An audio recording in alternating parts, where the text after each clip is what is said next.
Chapter 10 Means of Communication. Learning Objectives. After reading this lesson, the children will learn about various means of communication.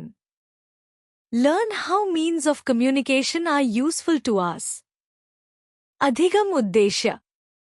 इस पाठ को पढ़ने के बाद बच्चे विभिन्न संचार के साधनों के बारे में जानेंगे कि संचार के साधन हमारे लिए कैसे उपयोगी हैं। यहाँ पर विद्यार्थियों को संचार के महत्व को समझाने के लिए एक स्पष्ट उद्देश्य प्रस्तुत किया गया है। इस पाठ के माध्यम से बच्चे न केवल विभिन्न संचार साधनों के प्रकारों को जानेंगे, बल्कि यह भी समझेंगे कि ये साधन हमारे दैनिक जीवन में कैसे सहायक होते हैं। In ancient times, people did not hear much news. Sometimes messengers and pigeons were used to carry news. But they were too slow to deliver the news at appropriate time. Today, we have many means of communication through which we can send or receive news, messages and information within seconds. Let us learn about them. प्राचीन समय में लोगों को अधिक समाचार सुनने को नहीं मिलता था। कभी-कभी संदूकों और कबूतरों का उपयोग समाचार पहुंचाने के लिए किया जाता था, लेकिन ये समाचार पहुंचाने में बहुत धीमे थे। आज हमारे पास संचार के कई साधन हैं, जिनके माध्यम से हम समाचार, संदेश और जानकारी सेकंडों में भेज या प्राप्त कर सकते हैं। आइए हम इनके बारे में जानें। इस पैराग्राफ में बताया गया है कि प्राचीन काल में लोग समाचार सुनने के लिए कितने सीमित साधनों पर निर्भर थे। संदूकों और कबूतरों के माध्यम से जानकारी का आदान प्रदान समय लेने वाला था। इसके विपरीत आज के युग में संचार के आधुनिक साधनों के विकास ने हमें सूचना को तेजी से संप्रेषित करने की अनुमति दी है, जिससे हम जल्दी से संवाद स्थापित कर सकते हैं। एक postal system. The postal system includes different kinds of letters such as postcards, envelopes, aerograms, inlands, etc. Till few years back, letters were the most common means of communication. We can get these letters from the post office. After writing our messages, we drop the letters in red-colored letter box. The postmen carry these letters to the local post office. There these letters are sorted out area-wise. Then they are sent to different places by buses, trains, vans and aeroplanes. डाक प्रणाली. डाक प्रणाली में विभिन्न प्रकार के पत्र शामिल होते हैं, जैसे कि पोस्टकार्ड, लिफाफे, एरोग्राम्स और इनलैंड्स आदि। कुछ साल पहले तक पत्र संचार का सबसे सामान्य साधन थे। हम इन पत्रों को डाकघर से प्राप्त कर सकते हैं। अपने संदेश लिखने के बाद हम पत्रों को लाल रंग के डाक पेटी में डाल देते हैं। डाकिये इन पत्रों को स्थानीय डाकघर में ले जाते हैं। वहां इन पत्रों को क्षेत्र के अनुसार छांटा जाता है। फिर इन्हें विभिन्न स्थानों पर बसों, ट्रेनों, वैन और हवाई जहाज़ों द्वारा भेजा जाता है। इस पैराग्राफ में डाक प्रणाली के विभिन्न पहलुओं का वर्णन किया गया है। पत्र, जो कि पहले संचार का एक प्रमुख माध्यम थे, अब भी महत्वपूर्ण हैं। डाक प्रणाली का संचालन एक संरचित तरीके से किया जाता है, जिसमें डाकघर में पत्रों को छांटकर विभिन्न स्थानों पर भेजने की प्रक्रिया शामिल होती है। यह प्रणाली हमें संदेशों को दूर तक पहुंचाने में सहायता करती है। In big cities like Mumbai, Kolkata, Chennai and Delhi there are mobile post offices. They move in vans to important places in the cities at fixed hours. बड़े शहरों जैसे मुंबई, कोलकाता, चेन्नई और दिल्ली में मोबाइल डाकघर होते हैं। ये वैन में चलते हैं और शहरों के महत्वपूर्ण स्थानों पर निश्चित समय पर पहुंचते हैं। इस पैराग्राफ में बताया गया है कि कैसे बड़े शहरों में डाक सेवा को और सुविधाजनक बनाने के लिए मोबाइल डाकघर का उपयोग किया जाता है। ये मोबाइल डाकघर समय पर लोगों को सेवा प्रदान करते हैं, जिससे उन्हें डाक सुविधाएं प्राप्त करने के लिए लंबा इंतजार नहीं करना पड़ता। यह प्रणाली शहरों में डाक सेवा को और अधिक सुलभ बनाती है। Big post offices have telegraph office. It sends a urgent messages called telegrams through an electronic device. Telegrams take only a few hours to reach the addresses. The invention of teleprinters has made telegraph services more efficient. Our government has recently abolished the telegraphic service. बड़े डाकघरों में एक तारघर होता है। यह हमारे जरूरी संदेशों को एक इलेक्ट्रॉनिक उपकरण के माध्यम से भेजता है, जिन्हें टेलीग्राम कहा जाता है। टेलीग्राम कुछ ही घंटों में पते तक पहुंच जाते हैं। टेलीप्रिंटरों के आविष्कार ने तार सेवाओं को और अधिक प्रभावी बना दिया है। हाल ही में हमारी सरकार ने तार सेवा को समाप्त कर दिया है। इस पैराग्राफ में बताया गया है कि कैसे तारघर, टेलीग्राफ ऑफिस, डाक सेवाओं का एक महत्वपूर्ण हिस्सा हुआ करता था, जहां जरूरी संदेशों को टेलीग्राम के रूप में भेजा जाता था। यह सेवा तेज थी और कुछ ही घंटों में संदेश अपने गंतव्य तक पहुंच जाते थे। टेलीप्रिंटर के आविष्कार ने इस प्रक्रिया को और कुशल बना दिया, जिससे संदेशों का आदान प्रदान और भी सुविधाजनक हो गया। हालांकि प्रौद्योगिकी के विकास और नए संचार माध्यमों के आगमन के साथ हमारी सरकार ने हाल ही में टेलीग्राम सेवा को समाप्त कर दिया है, जो अब इतिहास का हिस्सा बन चुकी है। दो telephone. Telephone is the quickest means of communication. It was invented by Alexander Graham Bell in 1876. On telephone, we can talk to anyone who is living far away from us. STD, Subscribers Trunk Dialing, and ISD, International Subscribers Dialing, services enable us to talk anyone living in another country. In our country, STD service was introduced in 1960 between Kanpur and Lucknow. Telephone. Telephone संचार का सबसे तेज माध्यम है। इसका आविष्कार 1876 में Alexander Graham bell ने किया था। टेलीफोन के माध्यम से हम किसी भी व्यक्ति से बात कर सकते हैं, चाहे वह हमसे कितनी भी दूर क्यों न हो। एसटीडी, सब्सक्राइबर्स ट्रंक डायलिंग, और आईएसडी, इंटरनेशनल सब्सक्राइबर्स डायलिंग सेवाएं हमें किसी अन्य देश में रहने वाले व्यक्ति से बात करने की सुविधा प्रदान करती हैं।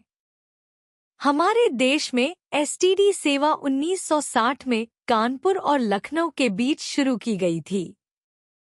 इस पैराग्राफ में बताया गया है कि टेलीफोन कैसे सबसे तेज और प्रभावी संचार माध्यमों में से एक है। अलेक्जेंडर ग्राहम बेल द्वारा 1876 में आविष्कार किया गया टेलीफोन लोगों को लंबी दूरी से जुड़े रहने की सुविधा देता है। एसटीडी और आईएसडी सेवाओं ने इसे और भी व्यापक बना दिया, जिससे हम देश और विदेश में किसी भी स्थान पर आसानी से संपर्क कर सकते हैं। विशेष रूप से भारत में एसटीडी सेवा की शुरुआत कानपुर और लखनऊ के बीच 1960 में हुई, जो संचार के क्षेत्र में एक महत्वपूर्ण कदम था। Nowadays, mobile phones are also available. People can make or receive calls on mobile phones even when they are on journey. They can also send and receive instant messages or SMS, short message service, through the mobile phones. आजकल mobile phone भी उपलब्ध हैं। लोग यात्रा के दौरान भी mobile phone पर कॉल कर सकते हैं या प्राप्त कर सकते हैं।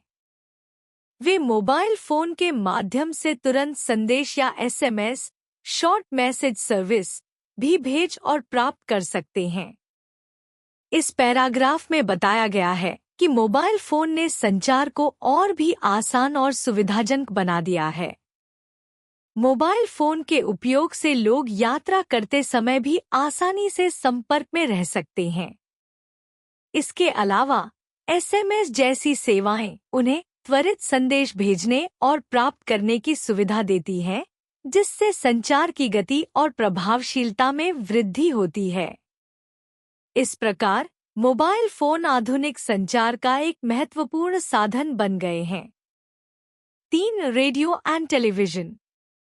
Radio is the first wireless means of communication. A radio does not need wire to send news and messages like telephone. It broadcasts news and other programs through the air. It sends news to large number of people at the same time. Even illiterate people can hear the news. Radio पहला wireless संचार का साधन है। Radio को telephone की तरह समाचार और संदेश भेजने के लिए तार की आवश्यकता नहीं होती। यह हवा के माध्यम से समाचार और अन्य कार्यक्रमों का प्रसारण करता है। यह एक ही समय में बड़ी संख्या में लोगों तक समाचार पहुंचाता है। यहाँ तक कि अशिक्षित लोग भी समाचार सुन सकते हैं। इस पैराग्राफ में बताया गया है कि रेडियो ने वायरलेस संचार के क्षेत्र में एक महत्वपूर्ण भूमिका निभाई है। इसकी विशेषता यह है कि इसे तारों की आवश्यकता नहीं होती और यह हवा के माध्यम से बड़ी संख्या में लोगों तक समाचार और कार्यक्रम प्रसारित करता है। इसका फायदा यह है कि सभी लोग, चाहे वे पढ़े लिखे हो या नहीं, समाचार सुन सकते हैं और जानकारी प्राप्त कर सकते हैं। यह साधन दूर-दराज के क्षेत्रों में भी उपयोगी है, जहां अन्य संचार माध्यम सीमित हो सकते हैं। Television is the most popular means of communication. It gives audiovisual description of the event. We can see direct telecast of sport events, conferences and other important events on television. There are many government and private channels that telecast programs on agriculture, education, religion, entertainment and sports. Radio and television are so popular that they are often called the windows of the world. Television सबसे लोकप्रिय संचार माध्यम है। यह घटना का audio visual विवरण देता है। हम टेलीविजन पर खेल आयोजनों, सम्मेलनों और अन्य महत्वपूर्ण घटनाओं का सीधा प्रसारण देख सकते हैं। कई सरकारी और निजी चैनल हैं जो कृषि, शिक्षा, धर्म, मनोरंजन और खेल पर कार्यक्रम प्रसारित करते हैं।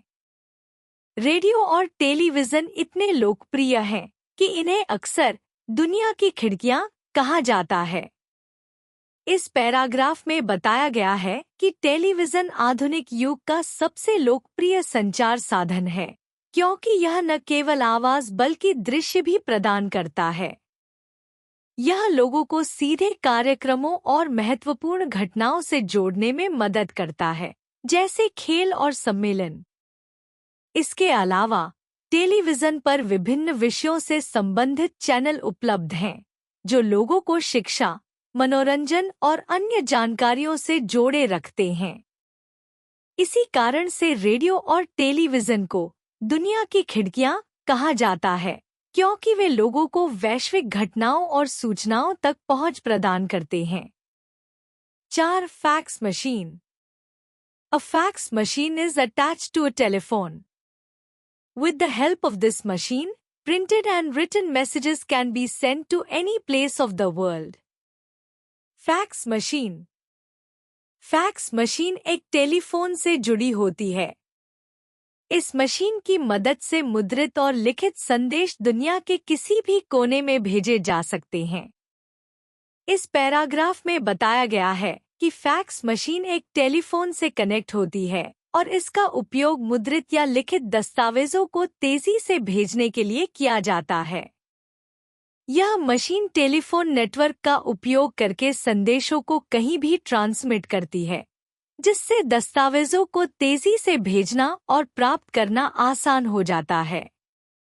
इसका उपयोग अक्सर व्यावसायिक और आधिकारिक संचार में किया जाता है, जहां त्वरित और सटीक जानकारी आदान प्रदान की आवश्यकता होती है। 5. Newspapers and magazines. Newspapers are the cheapest means of communication. They give news and other information in just 24 hours. Newspapers also carry news of sports, national economy and current affairs. समाचार पत्र और पत्रिकाएं। समाचार पत्र संचार का सबसे सस्ता माध्यम है।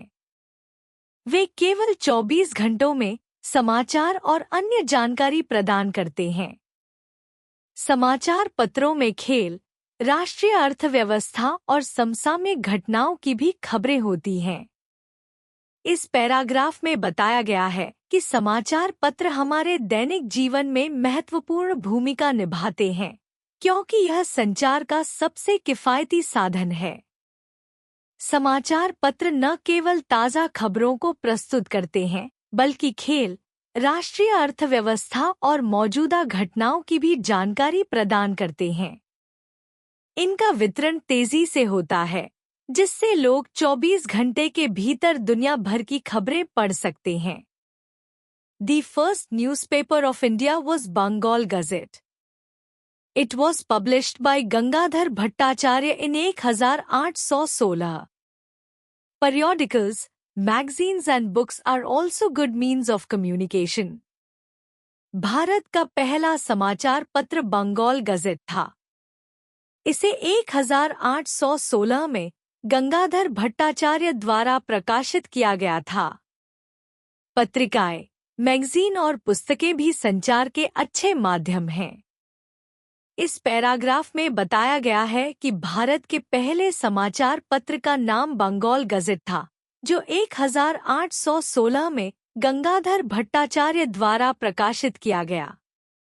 इसके साथ साथ पत्रिकाएं, मैगजीन और किताबें भी सूचनाओं को साझा करने और संचार का महत्वपूर्ण साधन मानी जाती हैं। ये सभी माध्यम लोगों को शिक्षा, मनोरंजन और जागरूकता प्रदान करते हैं, जो समाज को एकजुट और सूचित रखने में मदद करते हैं। 6. Computer. Computer is the latest means of communication.